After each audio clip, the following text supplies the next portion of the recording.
My name is Bema Harrison, and until a few weeks ago, I thought I knew exactly what my life would look like. At 29, I was ready to marry the man of my dreams, settle down in our perfect little suburban house, and start a family. I pictured white picket fences and golden retrievers. What I got instead was a deserted altar and a lifetime supply of embarrassment. I remember standing there, in my beautiful white dress, feeling like a princess. The music started, and I beamed, ready to walk down the aisle toward Thomas. But he never showed. Whispers rippled through the crowd like a nasty wave. First confusion, then murmurs, and finally, the awful realization dawned on everyone. He wasn't coming. He just left. Vanished.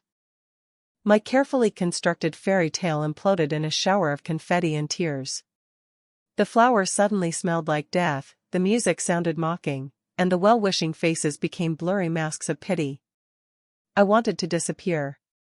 The diamond ring on my finger suddenly felt like a heavy weight, a cruel reminder of a promise broken.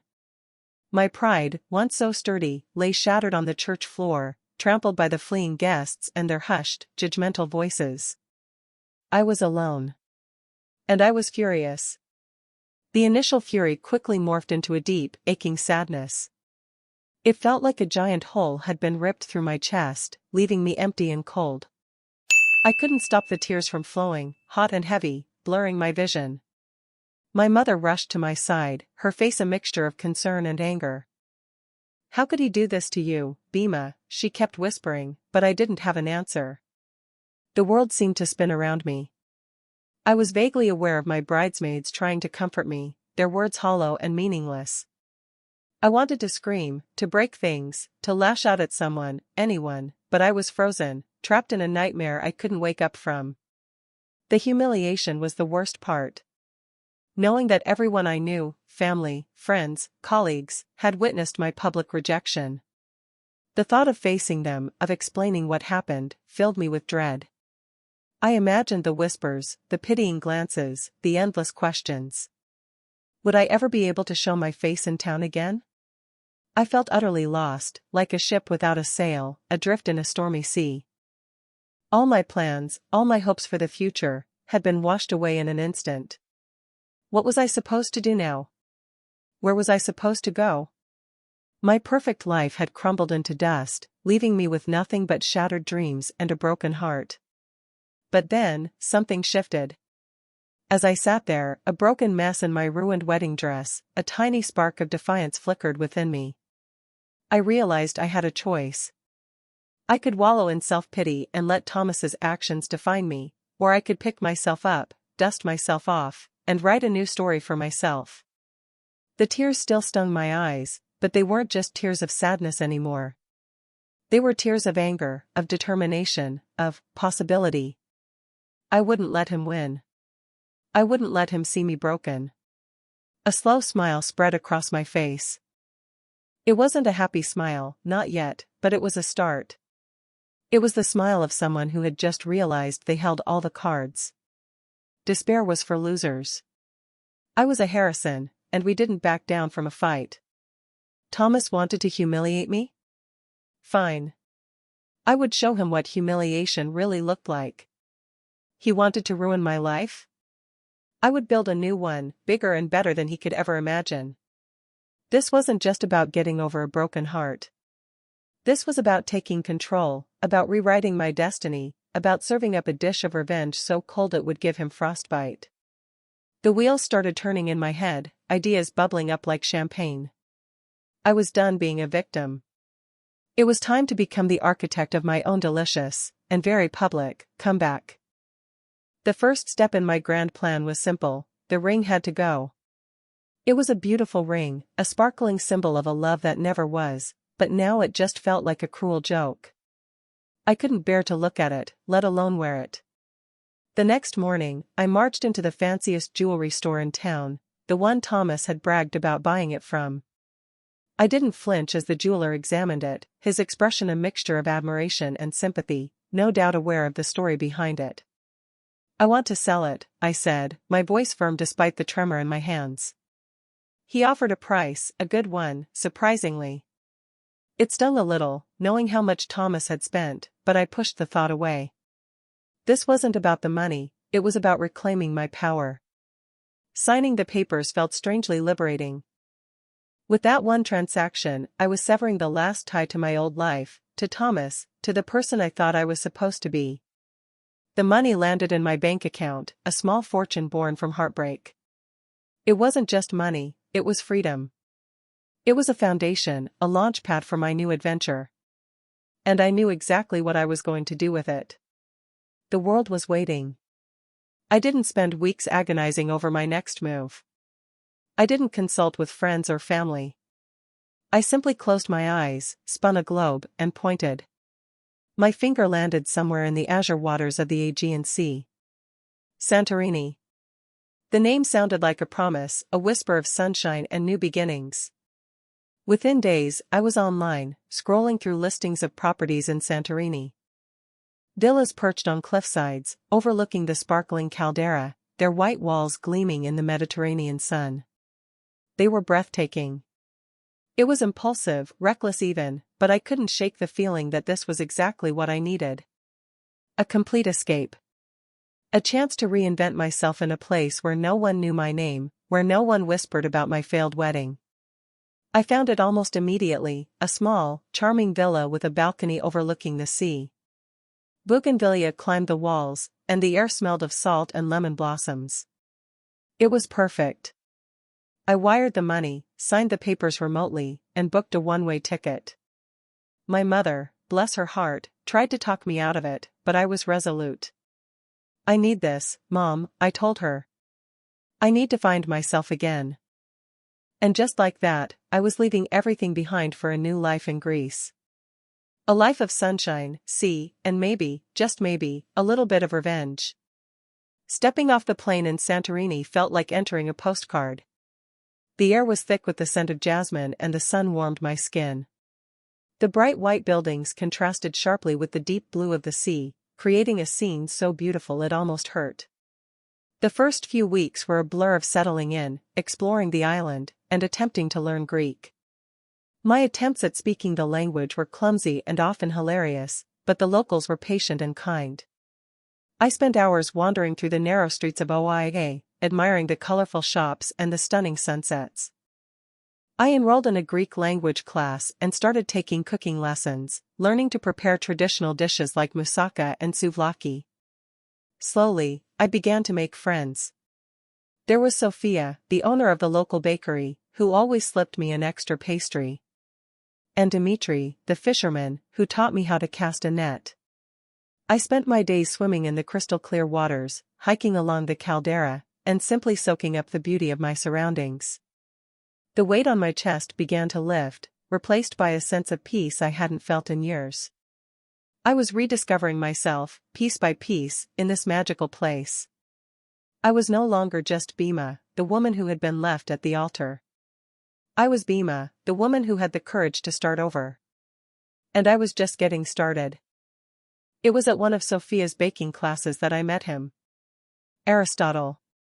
He was older, distinguished, with silver hair and kind eyes that crinkled at the corners when he smiled. He was also incredibly charming, with a dry wit and a knack for storytelling that kept the whole class entertained. He introduced himself as a distant relative of Sophia's, visiting from Athens. We bonded over our shared love of Greek mythology and our mutual struggles with the language. He offered to help me with my pronunciation, and we started meeting for coffee after class. I soon learned that Aristotle was incredibly wealthy. He owned a shipping company and several properties throughout Greece. But he never flaunted his wealth. He was humble and generous, always eager to share his knowledge and experiences. It wasn't until a few weeks later, when I was video chatting with my mother, that I discovered the shocking truth. I was telling her about Aristotle, describing his kindness and his sense of humor, when she gasped. "Bema," she said, her eyes wide with disbelief. "That's Aristotle Petrakis. He's Thomas's uncle." My jaw dropped. The world suddenly felt very small, and my carefully constructed new life took on a whole new dimension. This was either a bizarre coincidence or the universe had a wicked sense of humor. Either way, things were about to get very interesting. The revelation about Aristotle being Thomas's uncle was certainly a complication. My initial instinct was to distance myself, to run in the opposite direction. But something held me back. I genuinely enjoyed his company. I decided to be honest with him. Over coffee the next day, I told him everything. About Thomas, about the wedding, about my impulsive move to Santorini. He listened patiently, his expression never wavering. When I finished, he simply took my hand. "Bema," he said gently, "I am so sorry for what happened to you. Thomas is, well, he's always been a bit of a fool." We talked for hours, about our pasts, our hopes for the future. I learned that Aristotle had been widowed for many years and was lonely. He admired my courage and my spirit. We discovered a shared love of art, of literature, of exploring new places. As the days turned into weeks, our connection deepened. It wasn't just a friendship, it was something more. There was a spark, a genuine affection that transcended the age gap and the awkward family connection. I found myself looking forward to our time together, laughing at his jokes, and feeling a sense of comfort and belonging I hadn't felt in a long time. It was unexpected, it was unconventional, and it was wonderful. One evening, as we sat on my balcony watching the sunset paint the sky in vibrant hues of orange and pink, Aristotle took my hand and looked at me with an intensity that made my heart skip a beat. "Bema," he said, his voice soft but firm, "I know this might seem crazy, but I've fallen in love with you. You are the most amazing woman I have ever met. Will you do me the honor of becoming my wife?" I was speechless. Marriage? To Thomas's uncle? The thought was both exhilarating and terrifying. On one hand, I genuinely loved Aristotle. He was kind, generous, and he made me feel safe and cherished. On the other hand, the family connection was complicated, to say the least. "Aristotle," I stammered, I don't know what to say. This is all happening so fast." "Take your time," he said, squeezing my hand. "Think about it. I just want you to know how I feel." I spent days wrestling with my decision. My mother was horrified, of course. "Bema, you can't marry your ex-fiancé's uncle. What will people say?" But my heart told me a different story. I knew that Aristotle was a good man, and I knew that I loved him. And maybe, just maybe, there was a small part of me that enjoyed the idea of the chaos it would cause. Finally, I made my decision. I found Aristotle on the beach, watching the waves. I walked up to him, took his hand, and said, "Yes, Aristotle. I will marry you." The wedding was small but beautiful, held on the cliffs overlooking the caldera, just as I had always dreamed. The sun shone brightly, the sea sparkled, and the air was filled with the scent of flowers. My mother, despite her initial reservations, had come around. She even admitted that Aristotle was a charming man, although she still couldn't quite wrap her head around the whole uncle situation. A few of Aristotle's family members attended, including some of Thomas's cousins and aunts. Their faces were a study in shock and disbelief.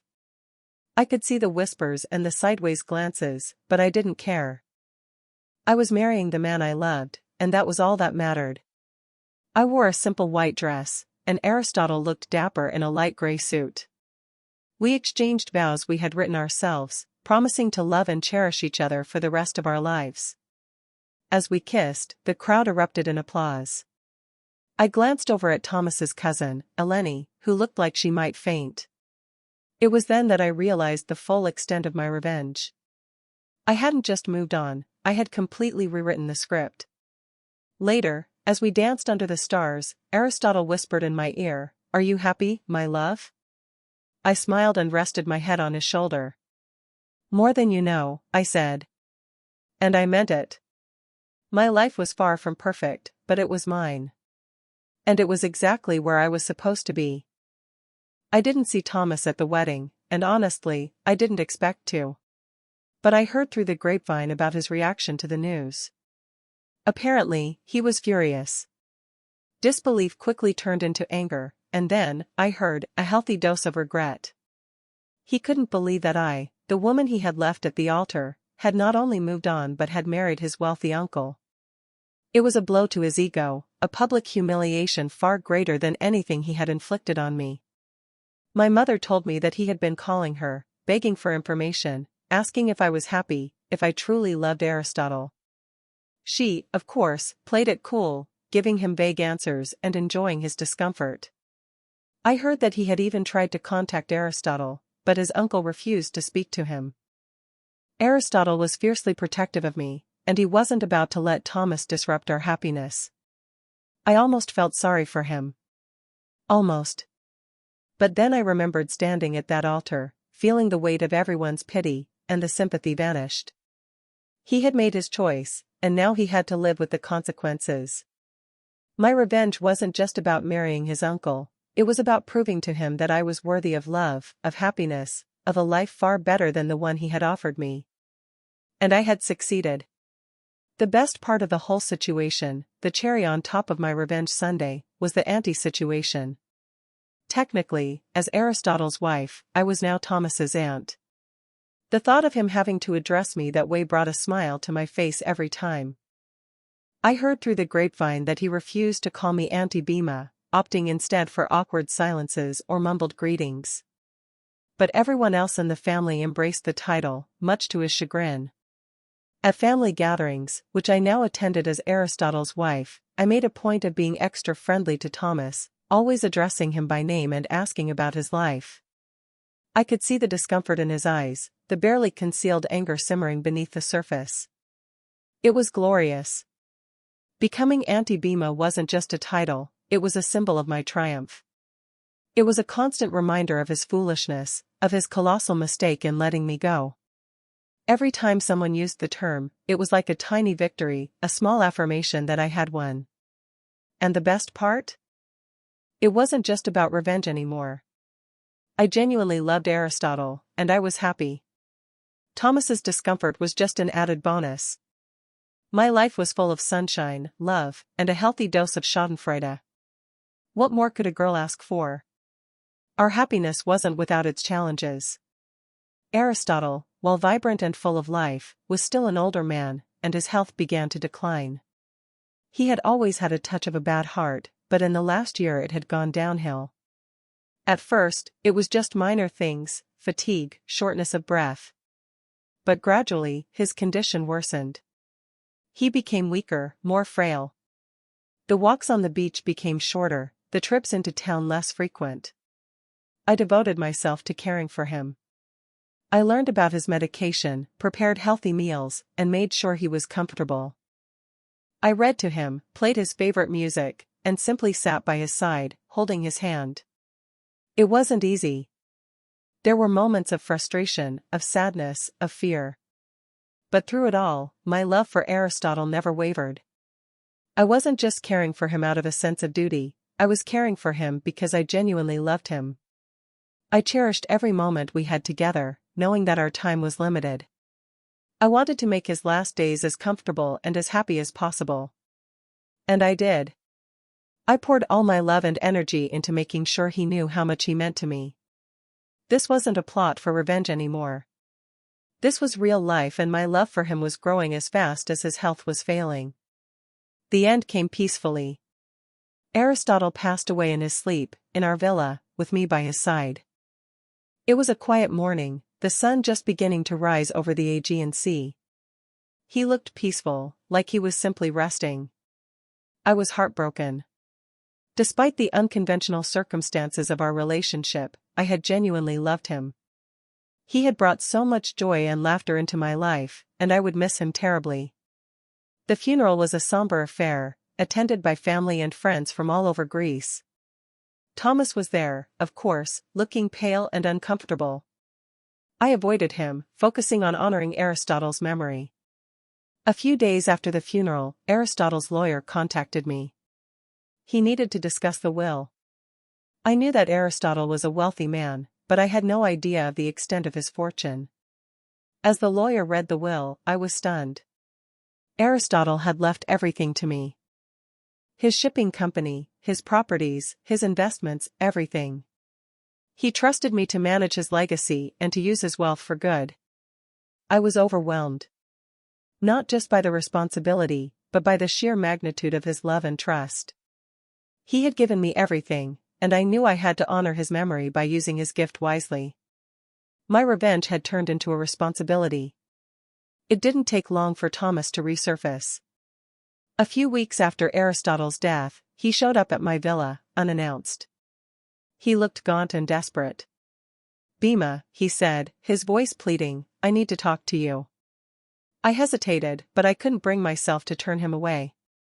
I invited him in, and we sat on the balcony overlooking the sea, the same balcony where Aristotle had proposed. He launched into a rambling apology, claiming that he had made a mistake, that he had been young and foolish, that he had always loved me. It was a pathetic performance. "Thomas," I said, cutting him off, "why are you really here?" He squirmed. I heard about the will," he admitted. "About Aristotle leaving everything to you." "And?" I prompted. "And I just thought that maybe we could give things another try," he said, his eyes gleaming with avarice. "We could share the fortune. We could be happy together." I couldn't believe the audacity. He had left me at the altar, humiliated me in front of everyone, and now he was back, hoping to cash in on my good fortune. "Get out, Thomas," I said, my voice cold and hard. "Get out of my house and out of my life. I want nothing to do with you." He didn't leave immediately. He tried to argue, to plead, to manipulate. But I was unmoved. I had seen his true colors, and I wasn't about to let him back into my life. "Do you remember that day, Thomas?" I asked, my voice steady. "The day you left me at the altar? Do you remember how I felt? Humiliated, heartbroken, alone?" He looked down, shamefaced. "I know, Bema. I'm sorry." "Sorry isn't good enough, Thomas," I said. "You broke my heart, and you threw away our future. And now you think you can just waltz back in here and expect me to forgive you? To share my fortune with you? You're delusional." I stood up, towering over him. "I don't need you, Thomas. I never did. I built this life for myself. I found happiness, I found love, and I found success. And I did it all without you. I am independent, I am strong, and I am happy," I continued. "And you will never be a part of my life again." I pointed towards the door. "Now get out. And don't ever come back." He finally left, defeated and humiliated. As I watched him walk away, I felt a sense of closure. My revenge was complete. I was free. With Thomas gone, I could finally focus on what truly mattered, honoring Aristotle's legacy.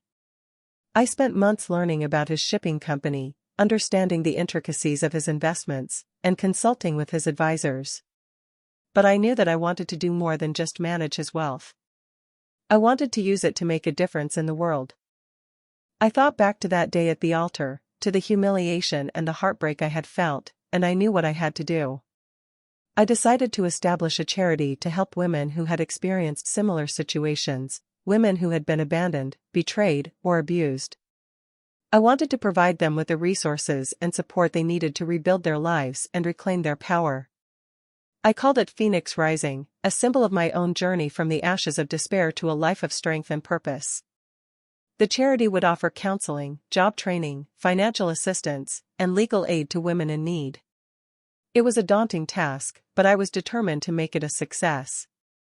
I poured my heart and soul into the project, working tirelessly to create a program that would empower women and help them to create a better future for themselves. It was the best way to use the fortune I had been given and was a direct result of what Thomas had done. Thomas's attempts to win me back didn't end with his visit to my villa. He started sending flowers, leaving messages, and even showing up at events related to Phoenix Rising, trying to catch my attention. At first, I ignored him. But then, a local gossip magazine published a story about my charity, highlighting my past and my unconventional marriage to Aristotle. The article also mentioned Thomas's attempt to reconcile, painting him in a very unflattering light. Suddenly, everyone knew about his desperate attempt to win back the auntie who had inherited a fortune. The story went viral, and Thomas became a laughingstock. His friends, his family, even his colleagues ridiculed him. He tried to deny the story, claiming that he had only been trying to offer his condolences. But nobody believed him. The truth was out, and his reputation was ruined. I didn't orchestrate the article, but I can't say I was sorry about it. It was the final act of my revenge, the ultimate humiliation. He had tried to use me for my money, and in the process, he had destroyed his own life. It was a fitting end to a story that had started with a broken heart and a deserted altar. The ex-fiancé was now a public joke. The success of Phoenix Rising brought me a great deal of satisfaction, but it also brought something else, someone new. I met Alex at a fundraising gala for the charity. He was a journalist, covering the event for a national newspaper. He wasn't interested in my past or my fortune. He was interested in me, in my work, in my passion for helping others. He saw me for who I was, not for who I had been or for what I had. We started dating, and it was different from anything I had experienced before. There was no drama, no manipulation, no hidden agendas. Just genuine affection and mutual respect. He loved my strength, my independence, and my sense of humor. He appreciated my intelligence and my compassion. He made me feel valued and cherished for who I was, not for what I had. With Alex, I found a love that was pure and true.